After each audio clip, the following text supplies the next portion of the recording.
जय माता दी। नमस्ते दोस्तों, आपके लिए लेकर आए हैं बहुत ही सुंदर सोहर गीत है। तो चलिए आपको सुनाते हैं। जैसा भी लगेगा हमारे सोहर गीत को और हमारे चैनल को लाइक कमेंट शेयर सब्सक्राइब जरूर करिएगा दोस्तों। तो चलिए आपको सुनाते हैं।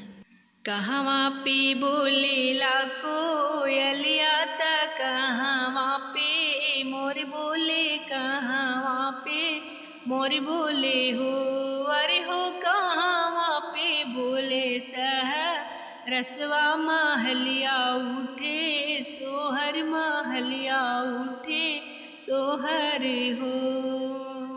वृंदावन में बोले ला कोयलिया ता मथुरा में मोर बोले, मथुरा में मोर बोले हो, अरे हो गोकुल में बोले सह रसवा महलिया उठे सोहर, महलिया उठे सोहर हो।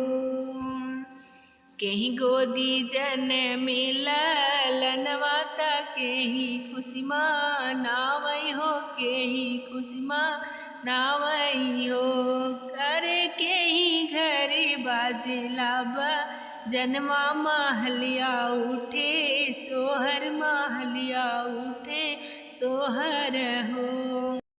देवकी गोदी जन में ललनवा ता वासुदेव खुशी मनावे, वासुदेव खुशी मनावे हो, अरे हो नंद घर बाजेला बधैया महलिया उठे सोहर, महलिया उठे सोहर हो। कहवा पे बोले ला कोयलिया ता कहवा पे मोर बोले, कहवा पे मोर बोले हो, अरे हो कहवा पे बोले सह रसवा महलिया उठे सोहर, महलिया उठे सोहर हो।